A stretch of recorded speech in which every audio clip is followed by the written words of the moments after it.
you think? Well, what do I think? That is the question. What do you think this morning? Even more important. Hey, let's have a conversation here this morning about what do you think? I tell you what, it's kind of crazy everything that's going on out there in the world, isn't it? This thing with President Trump and Xi getting together, having their little tete-a-tete. Let's see. Xi telling Trump, "Oh, it's just normal for us to have our own little things that we want out there. This is not unusual." Let's see. What did he say exactly? We just need to, it's normal for two leading economies of the world to have frictions now and then. Yes, we want to send you fentanyl. No, you don't want it. But how else will we control you? God. Oh my gosh, I don't know. I guess it'll be what it will be, right? This is where we're at. He says President Trump, after an hour and 40 minutes, I think, meeting where they actually went behind closed doors, shall we say. They said that Trump said he will cut tariffs on Chinese imports after a highly anticipated meeting with Chinese President Xi Jinping in South Korea, citing a new understanding on fentanyl enforcement, farm trade, and a pause on rare earth export limits. Okay, so do you believe that? I don't know if I do. We'll have to see. I'm like with some of the people, show us 6 months, 90 days at least of that you're serious, and then we'll cut. I'm not really sure. I'm not really up on everything that happened. I just wanted to mention it since that was such a big deal yesterday. And I was actually watching live when they came out of the meeting, Susie Wiles and Rubio and everything, the team, and they were all giggling and laughing and seemed to be in a good mood. I thought it was interesting. Trump didn't say anything, and I'm sure it wasn't appropriate at that point. But when has appropriateness ever stopped him? Xi came out, got in his vehicle. He's whisked away. Trump was getting his vehicle, the Beast, but the others had gone up front to some other vehicles. But anyways, I don't know what to think of that. If you have a thought on it, I'd always love to hear from you. 864-332-9355. That's 864-332-9355. So, Trump, had levied all these major tariffs on Chinese imports. And, of course, that caused Beijing to tighten its control over exports and items of the rare earth minerals that I really think we ought to be having our own. I was under the impression that the big thing that we were doing was sending the rare earth minerals that take a lot to refine to China, because China didn't care about the environment. So somehow we're tacitly involved in this, because if we were sending them there and they were refining them and then sending them back. But on further investigation, I don't know what the true story is. Do you? Anyways, that's, of course, the big. Trump said he would cut the tariff rate on Chinese import by 10 points, from 20% to 10%, according to the description. And though an aide clarified the rates would be close to 47% in response to Xi's promise to crack down on the flow of fentanyl. Yeah, see, I think we should be a little bit tougher. Why don't we just say, let's see what you're really going to do. Trump is supposed to have said, I believe he's going to work very hard to stop the death that's coming in. Why? What is the incentive for him? He wants the market of the United States of America. So why should we give something the market if we cannot get what we want, in this case, stopping the fentanyl and other things? Trump said they're working on a one-year framework agreement aimed at being renewed annually. We have a deal, Trump said. Every year we renegotiate the deal, but I think it'll go on for a long time. Yes, until another administration, and who knows who that'll be. Just look what we just went through with Biden and his lack of interest or ability or to make deals that were good for America. Anyways, his trip is now over. I believe he is coming. He's either back or, I think he's back here in the U.S. or almost back, whatever. The time frame is just very, very different. Very, very different. So that's the deal there. All right. That's as much as I know right now. There may be more to know later, but that's what I know right now. But what I want to talk about this morning, first off, let's see, the thing I want to talk about, the thing that I spent time investigating, looking at, trying to make a good decision about, my feelings about SNAP and what our state is doing versus what another state is doing. I really think, and I applaud everybody that is going out there and doing something to provide food. We have everybody popping up and saying they're going to have more. They're giving to the food bank. They're doing this for the food banks. The governor, of course, has opened up that, SC1 to help fund food banks. What I do not understand is we're not addressing, number one, the food banks have already said there is no way that they can provide the amount of food or that enough dollars can be donated to provide the amount of food that is needed for all the people. If this goes on, if they get to the 1st of November, which is Saturday, or let's say by Monday that they negotiate an end to this shutdown, then so be it. But if they do not, then how does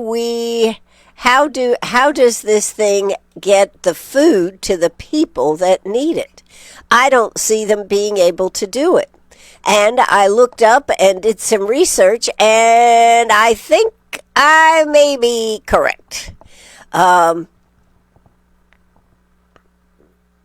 bottom line is, we had a huge surplus. South Carolina had a $1.8 billion surplus. I compared it against Virginia because Virginia is going to self-finance its SNAP program because they realize the importance of it. As I've been talking about the last couple of days, food is one thing, but the economy that will get tanked by simply giving people the food that they need and not supporting the grocery stores, the people that work, all this whole cycle, the movement of the food from one location to the other, could be devastating on an individual state economy.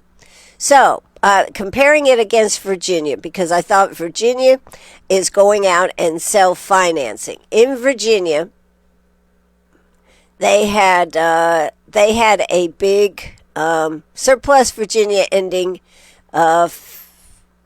was 572 million in surplus on top of a previously incorporated 2.1 billion in extra revenue.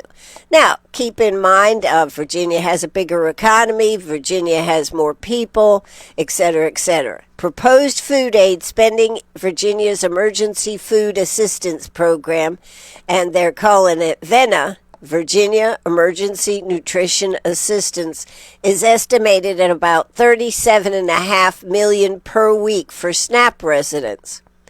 In South Carolina, the surplus of South Carolina's executive budget noted $1.8 billion in unexpected revenue. Remember when they got that big, that came in May? Plus, they already had a record year. SNAP monthly amount, South Carolina issues about $104 million per month. So we have a $1.8 billion in unexpected revenue. SNAP monthly amount is about $104 million per month. So, as we look at this, Virginia is doing it. Why aren't we doing something along that line?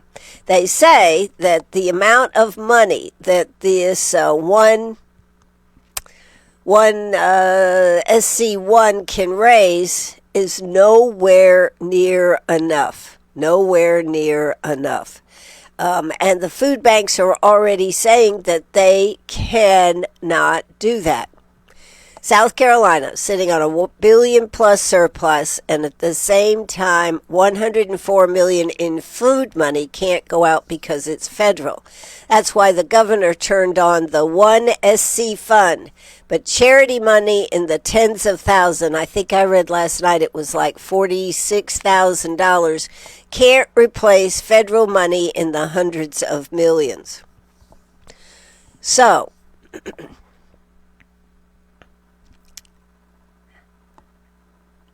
I think that the legislature would have to go back into session to do something about it.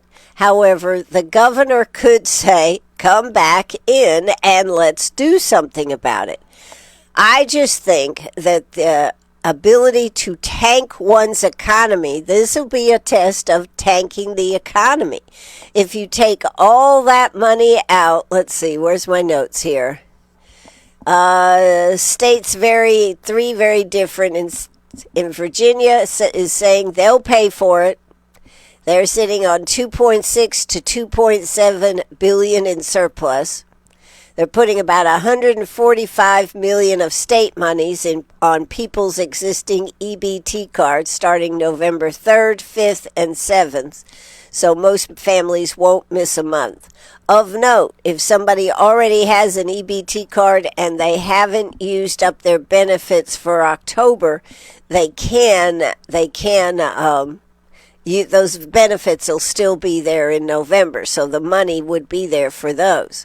South Carolina is saying we'll cushion it. Normal SNAP in South Carolina is about $104 million a month. So $145 million is what Virginia needs. South Carolina needs about $104 million a month. State has hundreds of millions in surplus this year, straight surplus of $726 million available money, and between 1.6 and 1.88 total.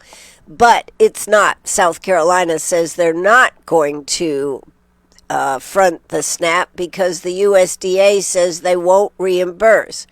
So McMaster has turned to the one SC fund through the Central Carolina Community Foundation to help food banks, not to replace every family's EBT. Donations so far, tens of thousands, not 100 million. The big idea will help the food pipeline, but we're not taking over SNAP. Louisiana and Mississippi said we can't replace it. Both have warned November SNAP won't load if the federal government money doesn't come through. They are working on feeding people, this type of thing.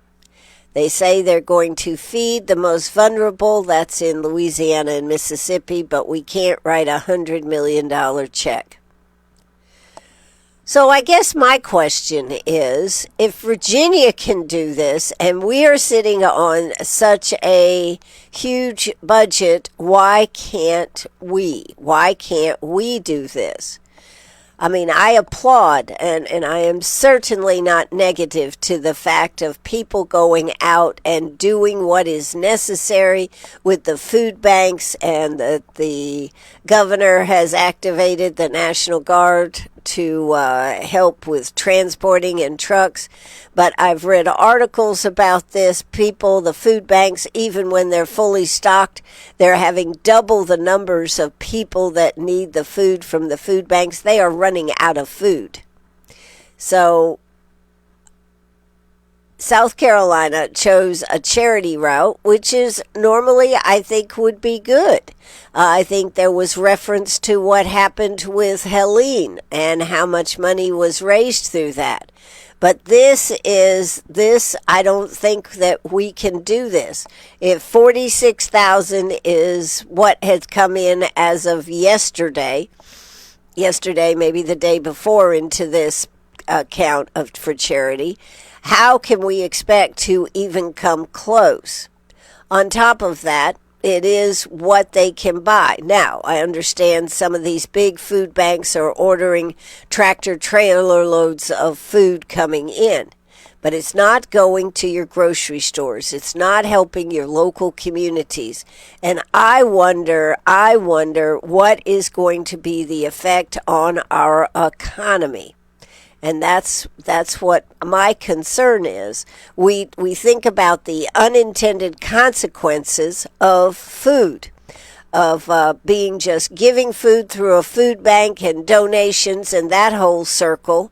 And then we think about the economy of how it is going to do that. I mean, our state has been touting how good our economy is, yada, yada, and I agree we have a great economy. But what happens when you take a huge part of it and just lop it off? And so I think this falls into an emergency. South Carolina's executive, okay, we've talked about that.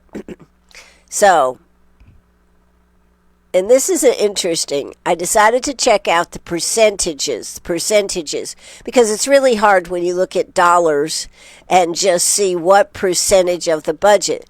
So in Virginia, they have a surplus of $572 million.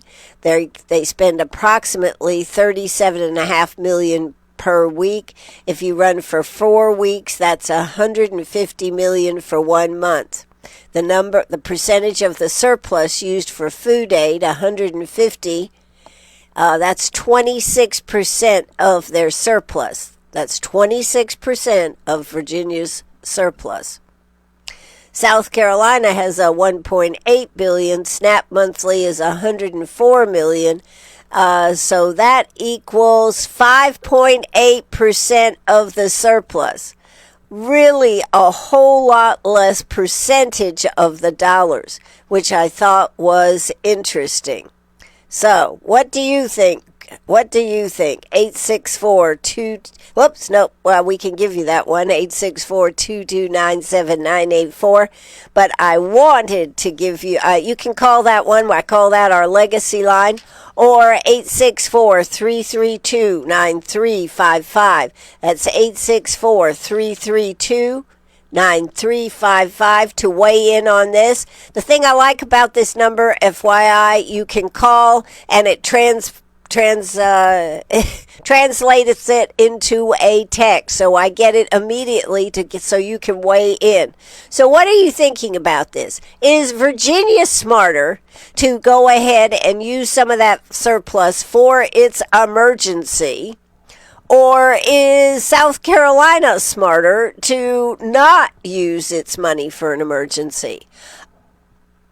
I think in this case, particularly when you look at the percentage, as I said, Virginia's using almost 26% there, and Governor Youngkin, which is a businessman, is saying we got to get money into the hands of the people, let the people spend the money.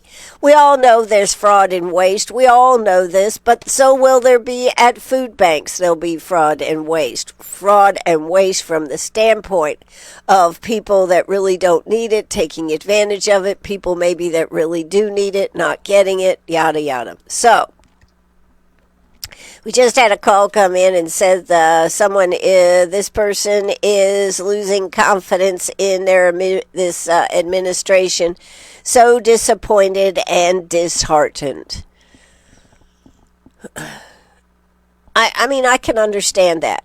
I'm also disappointed, a little bit disappointed in Governor McMaster not saying, let's take some of that. This is an emergency.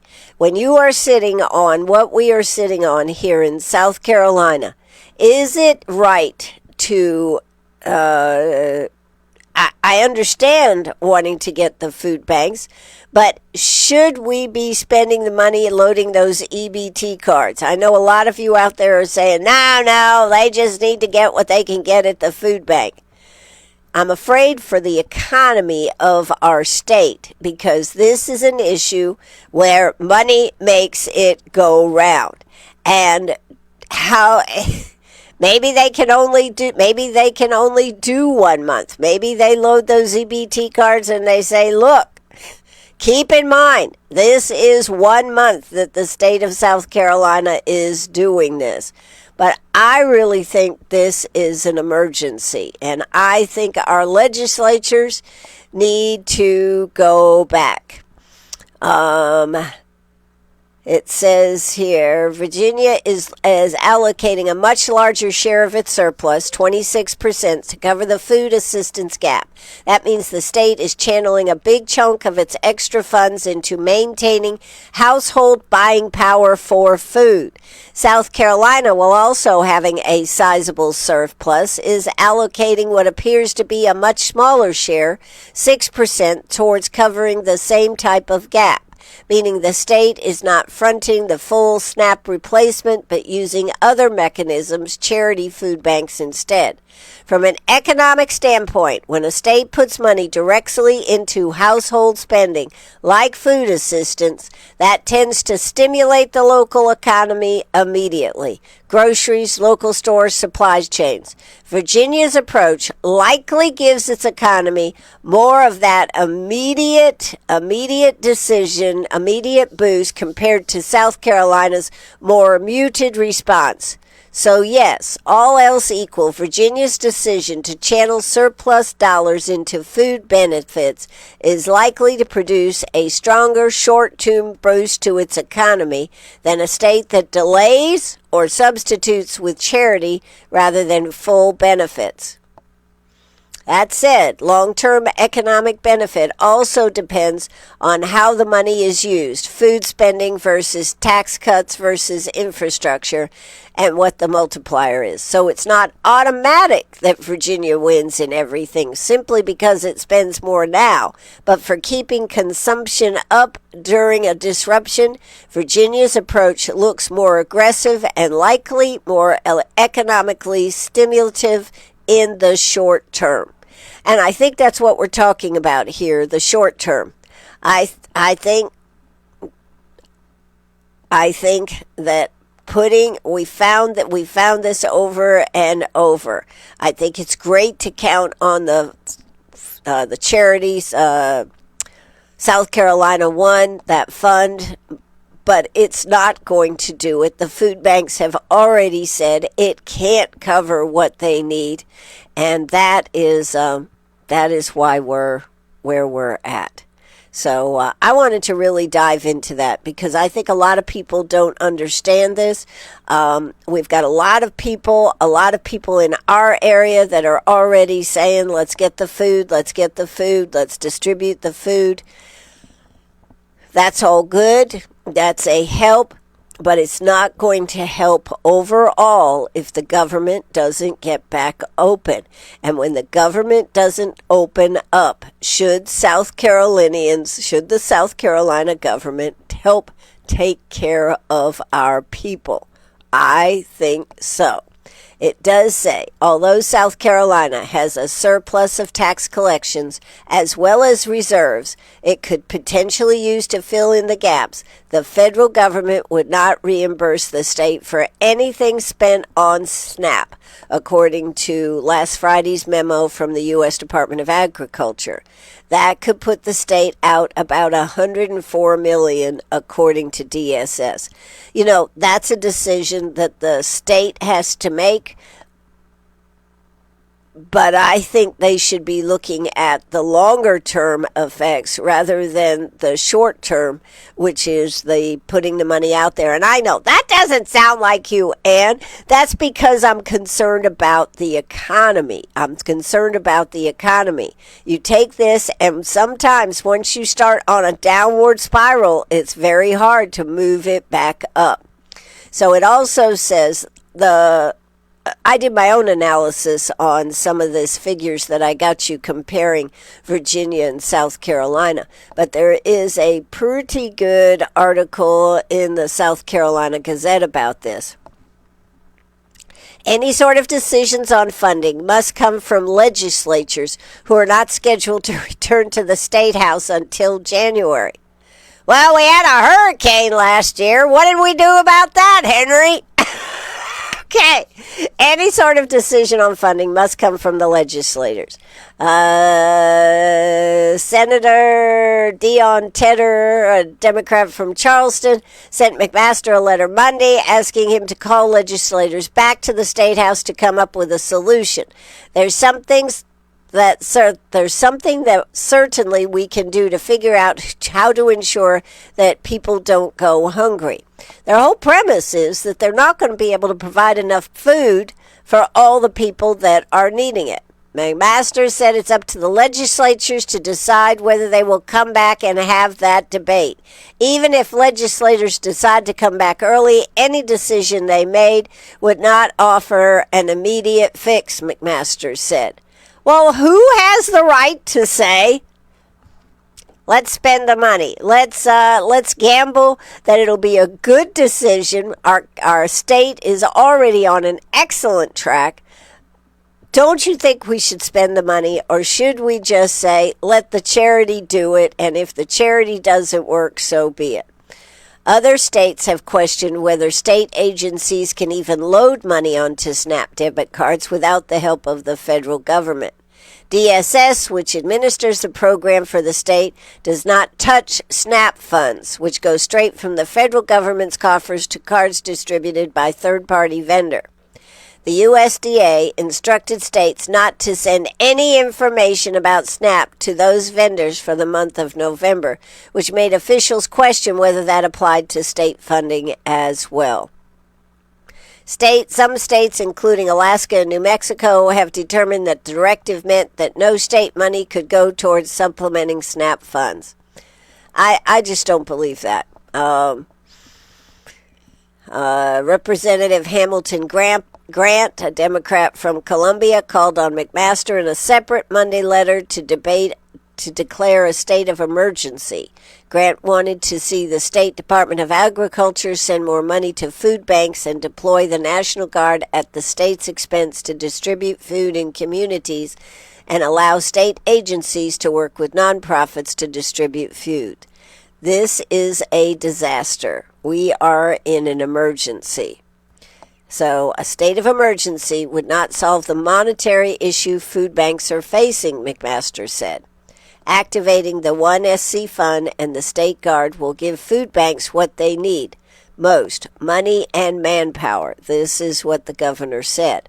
But it doesn't solve the problem. It doesn't solve the problem of what you're doing to your economy. And just for the record, earlier in that article, the food banks are saying they can't supply enough food.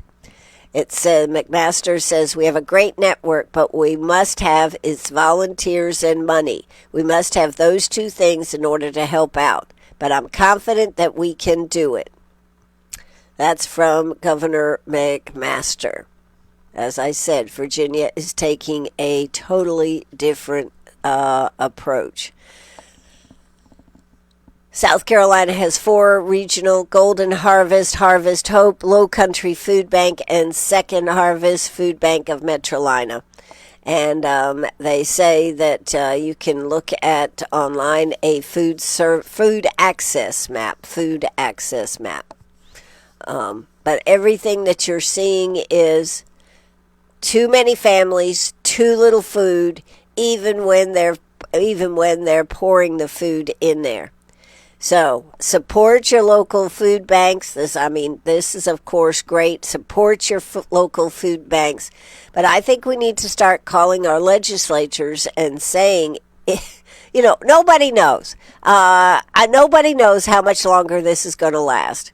Are the Democrats really, they've tried something new in Washington, saying let's do an emergency and then we'll talk again.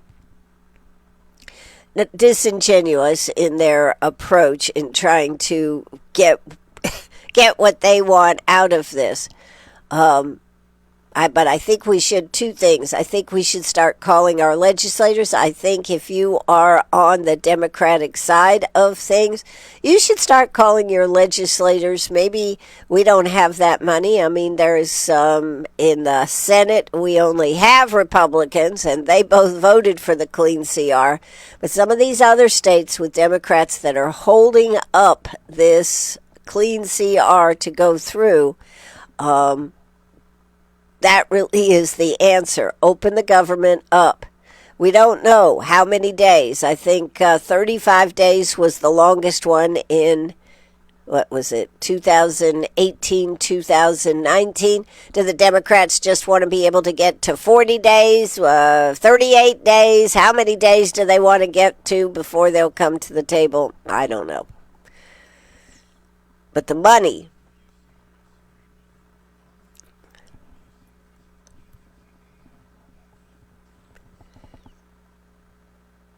But the funding that is lacking on this, when we have the surplus that we have here in South Carolina,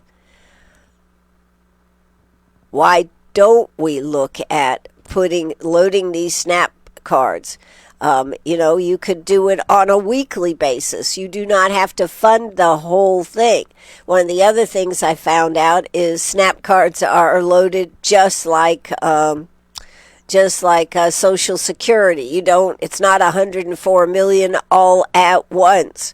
They do it on dates, just like your Social Security. Not everybody gets a Social Security check at the first of the month. It's dispersed out over the month.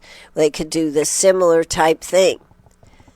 But I am worried about the effect that it'll have on our economy. So, there you go. That's my big deal for today. I think it's an important deal for today. It is important to talk about, and it's important for people to understand that our food banks, no way can they have enough food. Now, we all can make contributions. I hope you will make contributions, but it is not going to totally clear the need for food. So, anyways, that is a story that I thought was important to bring up. So, 864-332-9355, 864-332-9355. Love to hear from you if you have an opinion or want to weigh in on this. Let's see, what does someone's... let's see, what am I trying to read here? What do we got? So fast losing confidence in our administration. So disappointed. Yes, okay. And what else did we have? Is there any question what the right thing to do is when? Oh, let's see. To have medication. Gosh, is there any question what the right thing to do is when we're talking about children going hungry in the United States of America? Well, I agree with that, and I just think we cannot provide enough food through the one SC1, unless somebody steps up and provides.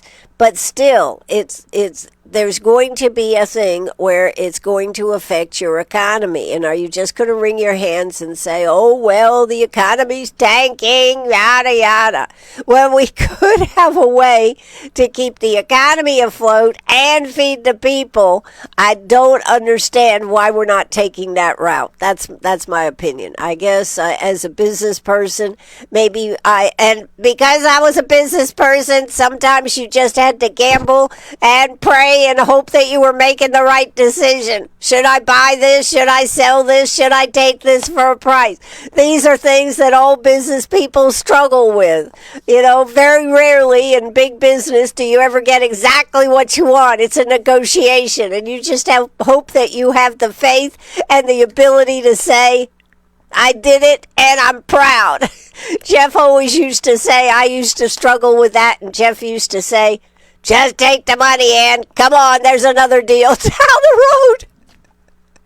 And he was right. He was right. But I used to really struggle with it.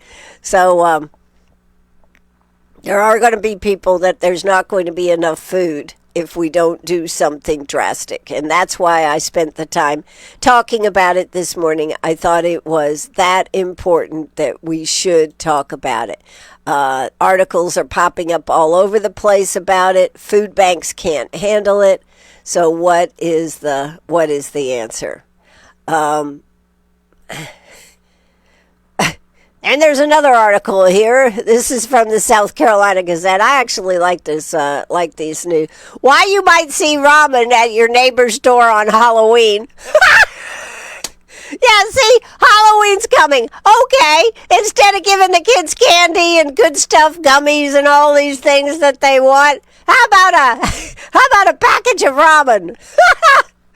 Oh my God! Let's check this one out since we're talking about this. With the threatened halt of SNAP benefits, it's not really a threat. They're stopped unless something changes.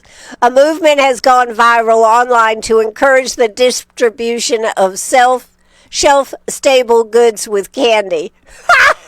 Oh my God. With 42 million Americans on the brink of losing their SNAP benefits on November 1st, many nonprofits and online content creators are asking parents to rethink what they hand out to trick-or-treaters this Halloween.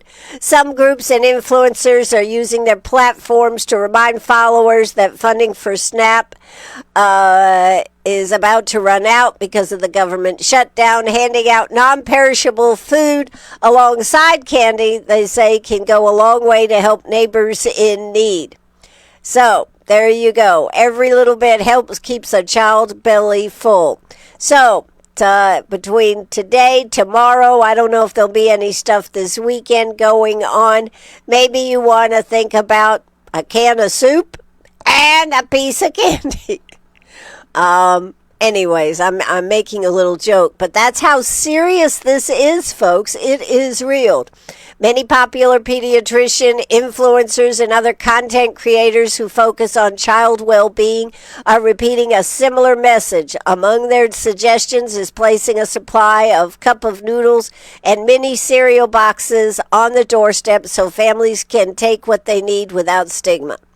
I think that may be a good idea. Heather Black is the vice president of 211 System Strategy at the United Way. They say there has been a very significant increase in calls related specifically to food, to the 211 number since the government shut down. So there you go. They are using, this is an idea that would directly approach, directly feed people to have something to take home. Somebody else said, I think this is a really creative idea, the Halloween idea, but it's just one brief moment in time, she said. We're going to need a lot more, and you certainly are. People are being encouraged to support our local food banks. I certainly hope you will support our local food banks. We do need to check on our neighbors. But again, we pay taxes to the state of South Carolina. What I think it's great. I think having a surplus makes us all feel good. We quite often question, should the money come back to us? After all, our legislators decided to vote themselves a raise because of the surplus, and here they are. They haven't gotten there because that became a lawsuit, and here we are at a time of real need. Should we not use that surplus to help people and keep our economy alive?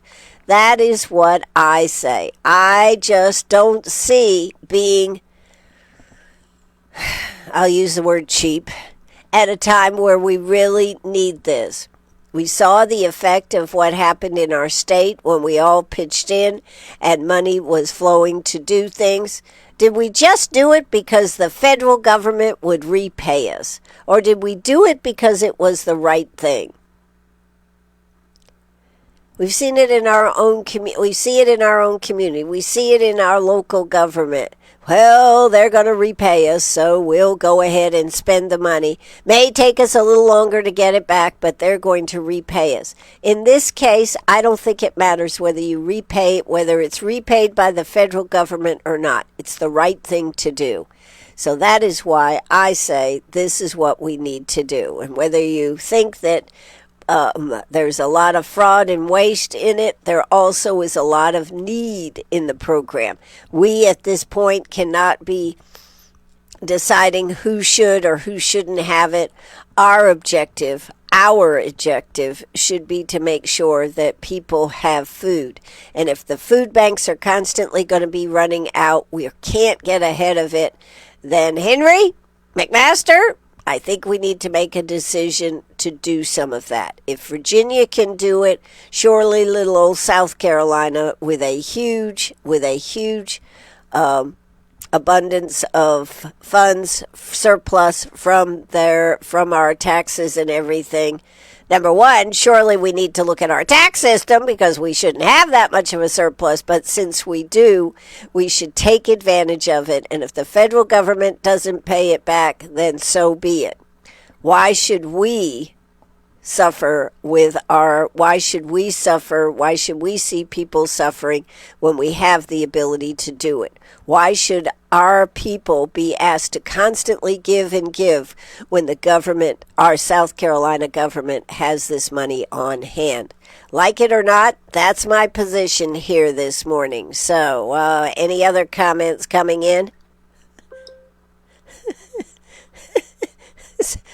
Somebody just said I'm a nut. Yeah, probably. That's why I don't have millions and millions on hand. Because I see when we need something, we just need it. So, I am a nut, but I think that this is a solution that needs to be looked at. I think not only are we cutting ourselves short, we're cutting our economy short. And if you want to see the economy keep going, then we need to do this. I realize I've spent almost a whole show talking about it, but that's how important I really think it is. So, let's talk about a few things this week, that's coming up. One of the things that is coming up this evening is Boo Bash. Boo Bash is coming up. I wonder if they'll be handing out ramen noodles at the Boo Bash. It's not a bad idea. It's not going to be anything long term. And when yesterday we had a great conversation, moving the needle here. We had a great conversation with our new superintendent, Shane Goodwin. And one of the questions I brought up was food. And he said one of the things they're going to be looking at are our children that go home on the weekends, etc. Are they being fed enough? Because of the programs that we have at the schools, they do breakfast and lunch for all children. They feel they're in a pretty good position, but they are going to be looking at, do they need to do something for weekends to make sure that there is food available for children, because children cannot learn when their bellies are not full. So I thought that was a good discussion. I really enjoyed sitting down yesterday with Shane Goodwin. He is very open to discussion.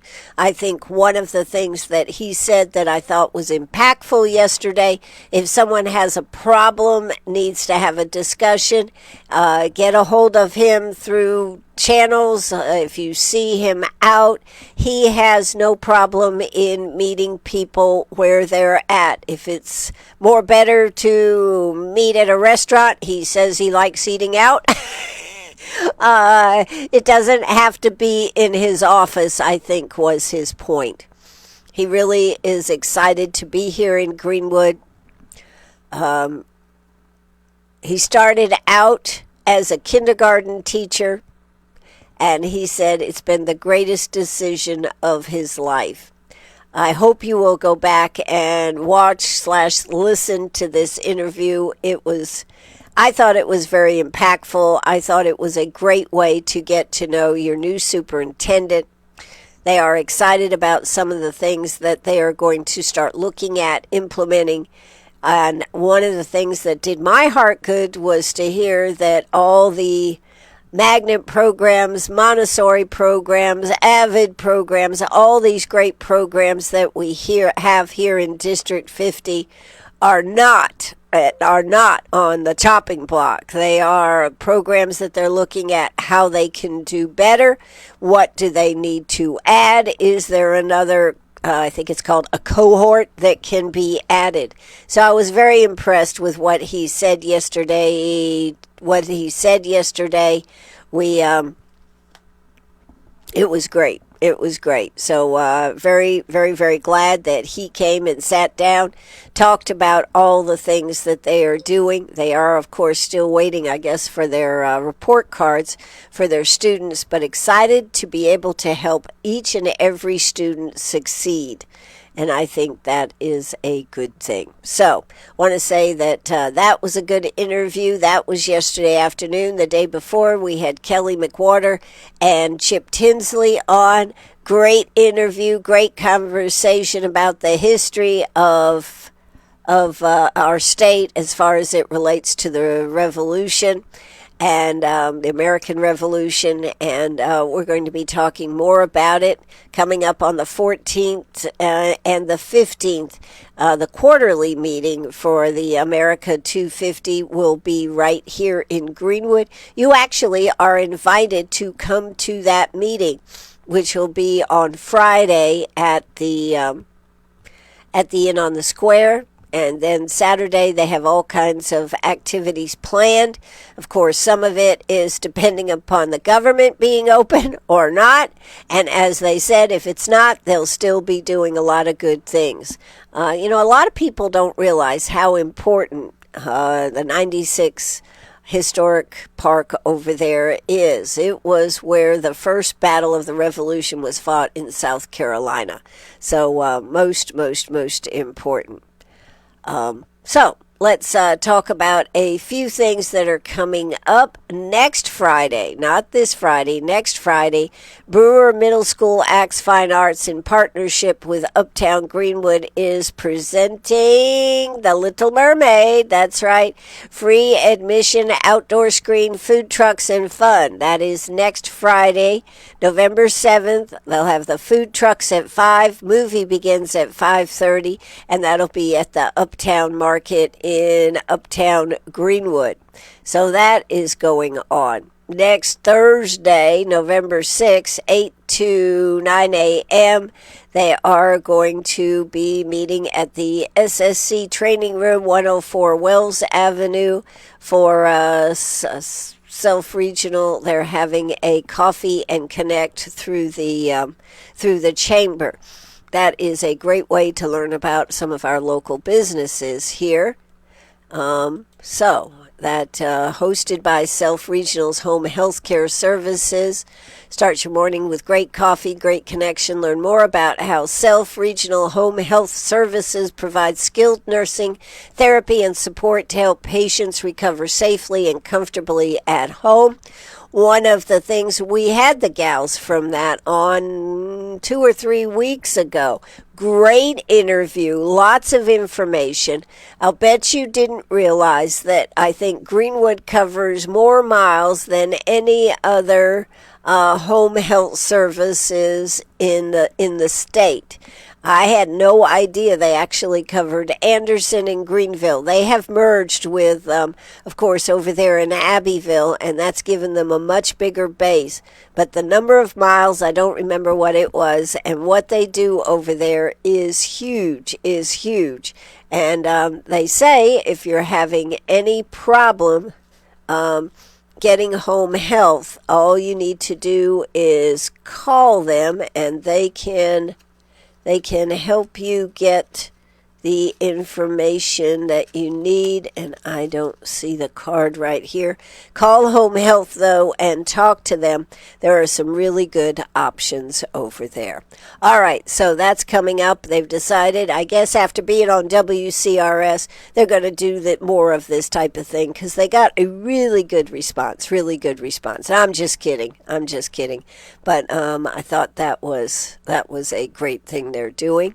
Over there at the Y, they've got a Pilates reformer. They've got a new Pilates reformer instructor. Her name is Atlas, and she'll be teaching Pilates reform classes on Wednesdays at 6:30 and 7:30 a.m. All classes start November 5th. So that's another good thing. That I understand. I've never taken the class, but I understand those machines can kick your butt, and that's a good thing. By the way, speaking of the pain in my butt, it's almost gone. I can't believe it. I went over there to see Joe at your CBD, and it has really made a difference. Now, what are you taking, Ann? Well, I'm using some of the creams that have the CBD in it, and it has really helped me. I know another person who told me there is no way that cream's going to help my knees. I need a knee replacement. Well, she put that on her knees, and she said, not bad, Ann. It's really helping.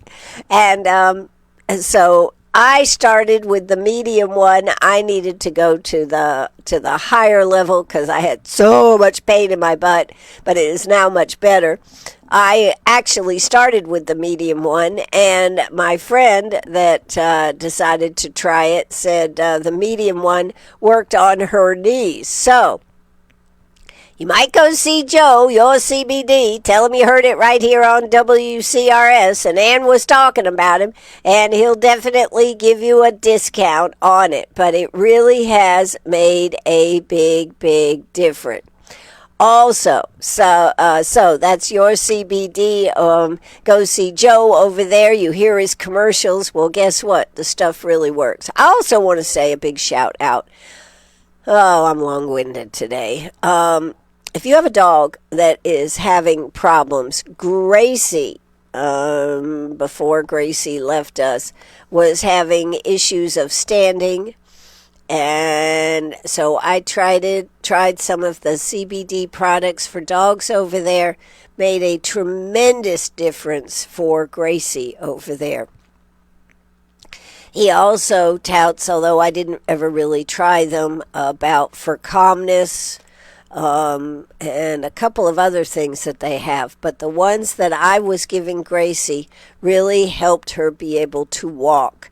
And the end of her life, that was, of course, important to be able to do that, and she could. So I would just say that talk to Joe. He really is knowledgeable, and he really can help you. And the best thing I like about Joe over there, if you get something that's not working, he will get you what you need. He wants you to be happy. He wants you to know that what you're buying is working for you. All right, so that's your CBD. Now, a Chick-fil-A costume competition, no tricks, just treats. Dressed up, stop in between 5 to 9 any night this week in your favorite costume. All ages welcome, so even you adults. What about dogs? Penny likes to dress up. Say cheese, agree to have your picture taken. Let's see. So, 1, stop by between 5 and 9 any night this week in your favorite costume. 2, say cheese, agree to have your picture taken by our team to officially enter. 3, win Chick-fil-A. Our team will vote on their favorite costume. The winner will be announced on Halloween night. There will be a prize too. Hint, it's chicken. So therefore, get out there and go over there. They are going to be voting on the best costumes, so lots of people will be out trick-or-treating tonight and, of course, Friday night. But go over there by Chick-fil-A. Who knows? Your costume might win you a big prize. Also, coming up on Saturday, November 1st, from 10 to 3:30 at Piedmont Tech College, they are having their Foothills Skills and Craft Show. It is going to be in the, the breezeways or something. They're not going to be able to actually have it in the Piedmont Tech Jim Medford Center there because they're redoing that, but they are going to have it set up in the, I think I saw the breezeways. So, but it is going to be out at Piedmont Tech from 10 to 3:30. Always a big deal. Now, coming up this evening, Boo Bash. Boo Bash is coming up 5:30. There will be a ton of people be there, and it is always so much fun to see the costumes. I kind of like watching the costume contest and see who wins. Some of these costumes are so creative. And the kids are just hysterical. Some of them play their role. If they are dressed up as a princess or Sleeping Beauty, I think I remember Sleeping Beauty. They even had the little fainting couch for Sleeping Beauty to sleep on one year. Oh my God, it was hysterical. But the other good thing is, and I don't know whether they're performing or not, but some of the dance troupes performed like Thriller and everything. Fantastic. So although it'll be crowded, it is a lot of fun to see all the costumes and everything. And then also over in Abbeville, they are having Scare on the Square from 4 to 6 downtown Abbeville. So they say that that's annual Scare on the Square. Join us this Thursday. So that's over there in Abbeville. Boo Bash is fun from 5:30 to 7:30 at the market, and that will be fun, and there'll be lots of contests and winners and all that good stuff. Now, there also is coming up, and you need to sign up for that by the end of the week,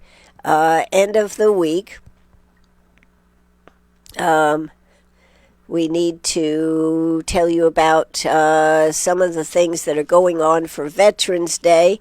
We've got a lot of those. One of the things that is happening at Harris Baptist Church, they are going to have next Thursday at 11:30. They are going to have their, they always have their Feed the Veterans lunch. And that is going to be going on this year at Harris Baptist Church because they have so much interest. That is, let's see if we can get to the right place. That is an excellent event this year. Doug Gilliam is going to be speaking at that. That's going to be excellent. It is free, but they would like you to enter. Let's see if I can get this pulled up for you so you can see it. Oh, it takes a second. Okay. Here we go. If you know a veteran, please share this invitation. We would be deeply honored to recognize as many veterans as possible for their service and sacrifice. We also warmly welcome veteran spouses whose strength and support have been an essential part of the loved one's journey. Your dedication deserves to be celebrated. So, they are going to be having a barbecue lunch with all the fixings. Let's see if I could see the rest of this.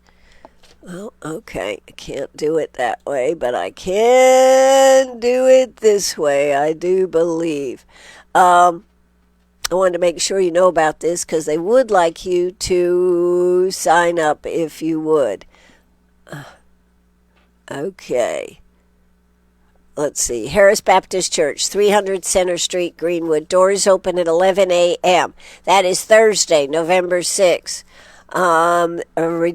Special guest Representative Leon Doug Gilliam, South Carolina House District 42, and Command Sergeant Major is going to be their guest speaker.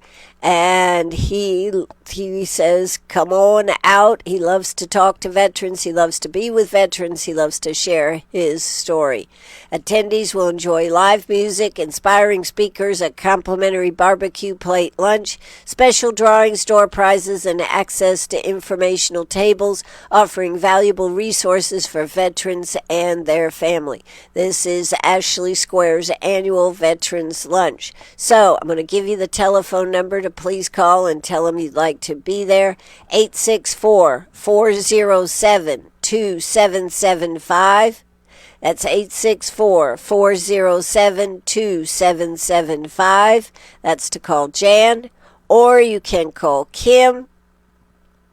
864-923-9694. That's 864-923-9694.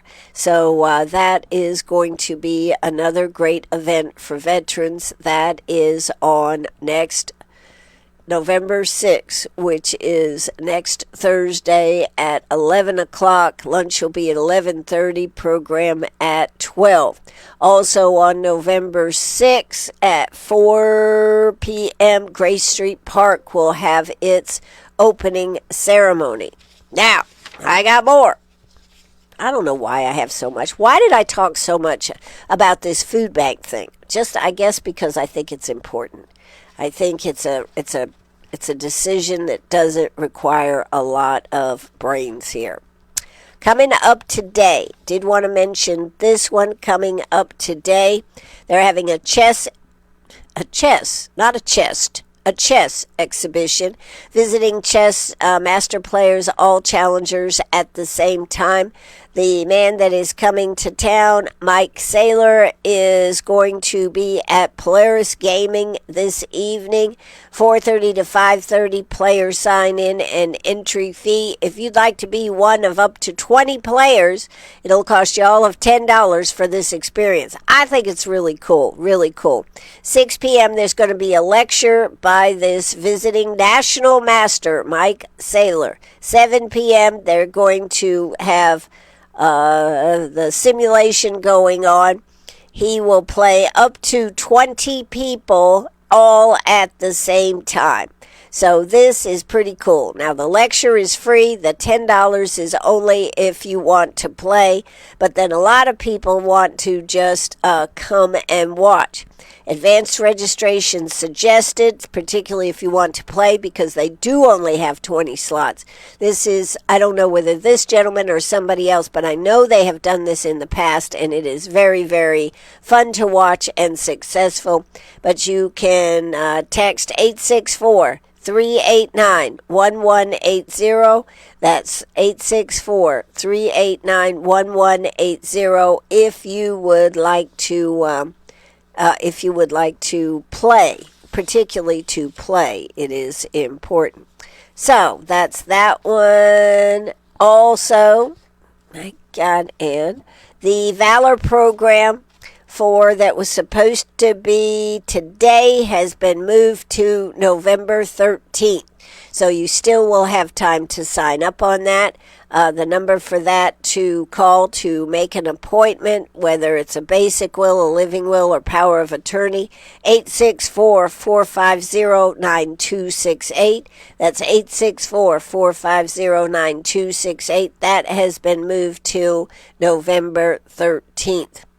We know that we have the Veterans Day Parade coming up on Sunday, November 9th.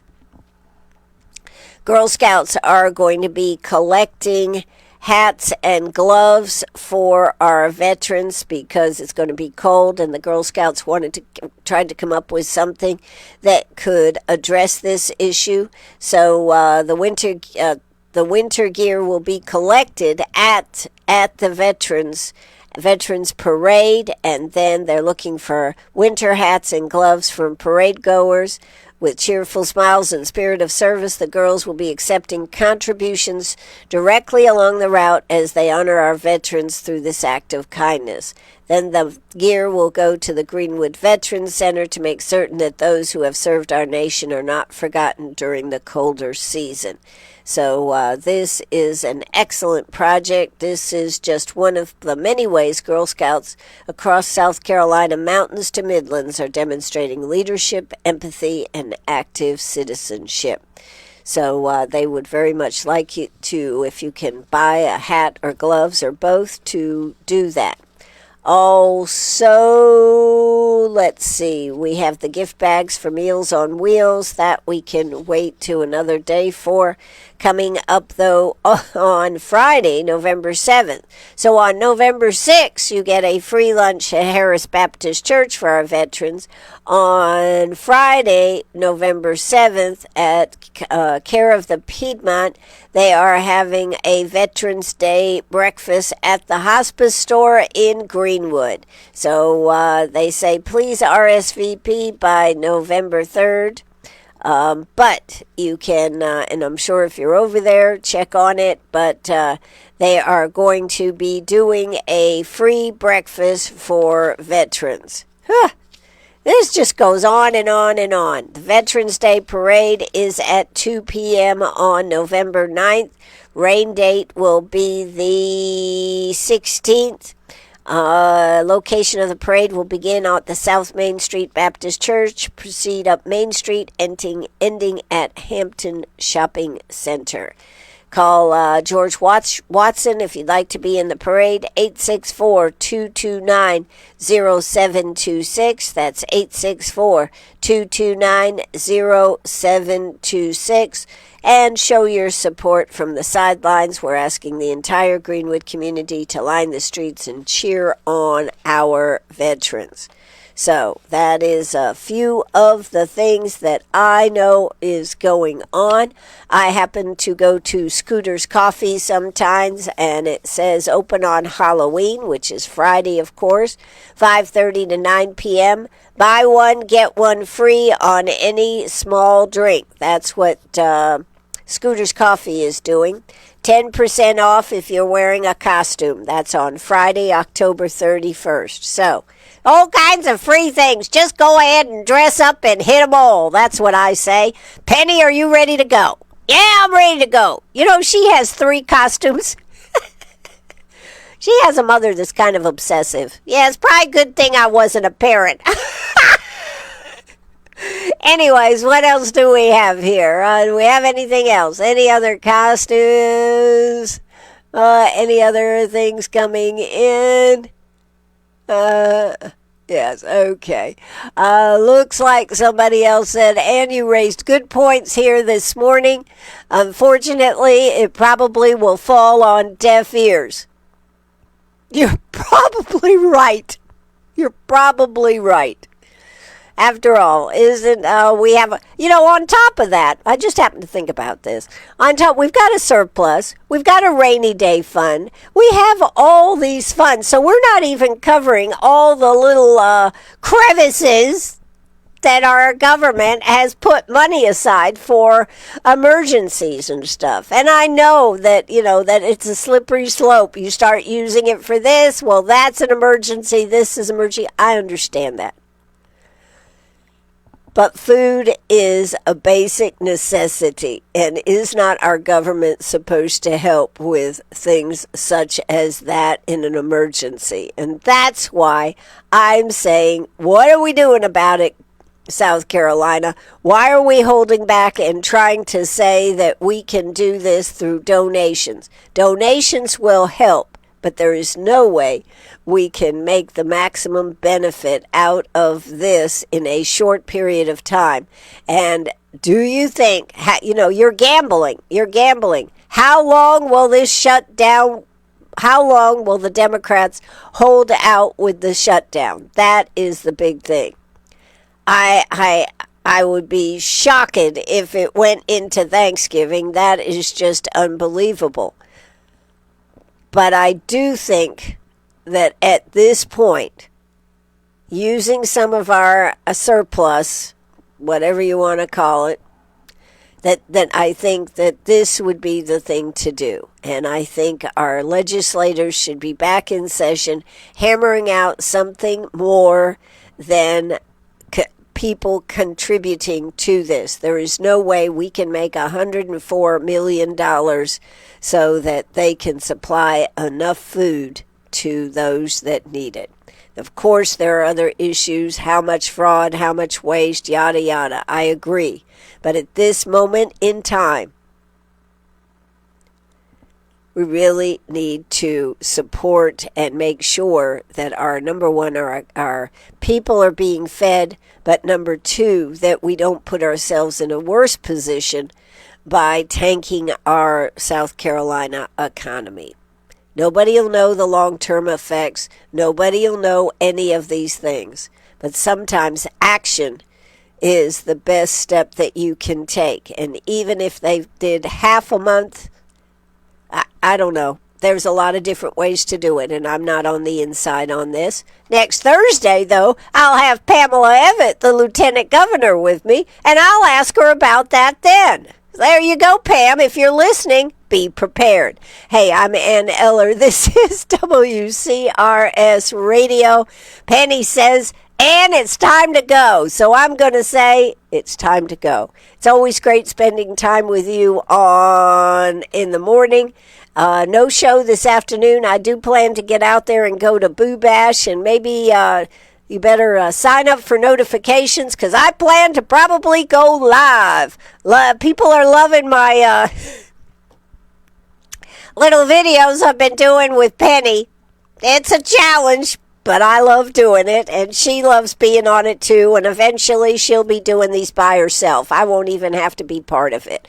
Hey, this is WCRS. Sign up to get notified when I'm going live. That's what I suggest, so you can be part of the fun. That's going to do it for me. This is WCRS Radio. Take it away. Curtain down. Music. Put the music. Keep on sharing. Bye-bye, everybody. Are open. Keep on laughing. Give us a call.